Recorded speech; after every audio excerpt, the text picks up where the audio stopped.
Hello সকলকে, আমি পল্লবী। নতুন একটা ভিডিওতে তোমাদের আবারও ওয়েলকাম। গত ২৮ ও ২৯শে মার্চ মানে শনি ও রবিবার চিলড্রেন আর্ট সেন্টারের ফার্স্ট ব্রাঞ্চের অধ্যক্ষ শ্রী হেমন্ত স্যারের উদ্যোগে এই চিত্রকলা প্রদর্শনীটি আয়োজিত হয়েছিল। তোমরা যারা আমার ফেসবুক বা ইনস্টাতে আছো তাদের আমি আগেও আপডেট দিয়েছিলাম।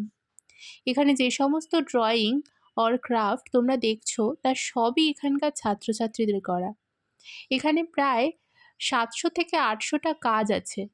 আর বুঝতেই পারছো একটা ৩ মিনিটের ভিডিওতে সব কাজ দেখানো কোনোভাবেই সম্ভব না। তবুও যতটা পেরেছি তোমাদের সাথে শেয়ার করলাম। প্রদর্শনীতে ডিসপ্লে করা হয়েছিল বিভিন্ন রকমের মিডিয়ামে করা ছাত্রছাত্রীদের কাজ। কেউ ক্যানভাস করেছে, কেউ করেছে charcoal, pencil shading, water colour. তাছাড়াও এখানে দেখতে পাচ্ছ বিভিন্ন রকমের ক্রাফটের মেটেরিয়ালসগুলোও ছিল ভিন্ন। তোমরা দেখে জানিও তোমাদের কেমন লাগলো। এখানে যেমন একটি পুরীর জগন্নাথ মন্দির করেছে, একজন করেছে দক্ষিণেশ্বরের মন্দির, কেউ করেছে আইসক্রিম স্টিক দিয়ে, কেউ করেছে থার্মোকল দিয়ে, এখানে কুলোর উপরে কাজ, এখানে দেখতে পাচ্ছ ফেলে দেওয়া হাড় কানের দিয়ে কাজ করেছে। বিভিন্ন রকমের স্টাইলে ক্রাফটগুলো তৈরি করা হয়েছে। তোমরা যারা এসে চাক্ষুষ দেখেছো তোমরা তোমাদের অভিজ্ঞতা কমেন্টে জানাতে পারো। এখানে তোমরা দেখতে পাবে উত্তম কুমার ও কবি সুকান্তের কতগুলো প্রতিকৃতি।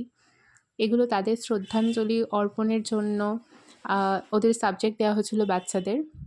তাছাড়াও বিভিন্ন রকমের কাজ তোমরা এখানে লক্ষ্য করবে। এছাড়াও প্রতি বছরের মতো এবছরেও ফটোগ্রাফি সেকশন তো ছিলই। মোবাইল ফটোগ্রাফি করেছে ছাত্রছাত্রীরা, কারণ এখন মোবাইলের যুগ, ফটোগ্রাফির যুগ। তাদেরকে ফটোগ্রাফি সম্বন্ধে ধারণা দেওয়ার জন্যই এই কনসেপ্টটা তৈরি করা।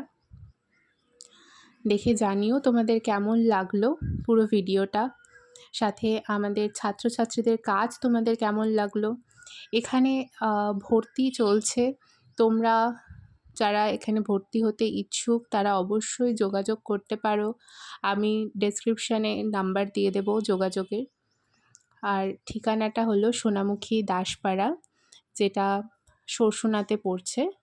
তোমরা যারা বেহালাবাসী, শর্ষুনাবাসী তারা অবশ্যই চিনে থাকবে। তো আজকের মতো ভিডিওটা এখানেই শেষ করছি। সকলে ভালো থেকো, সুস্থ থেকো। আবার দেখা হবে অন্য ভিডিওয়।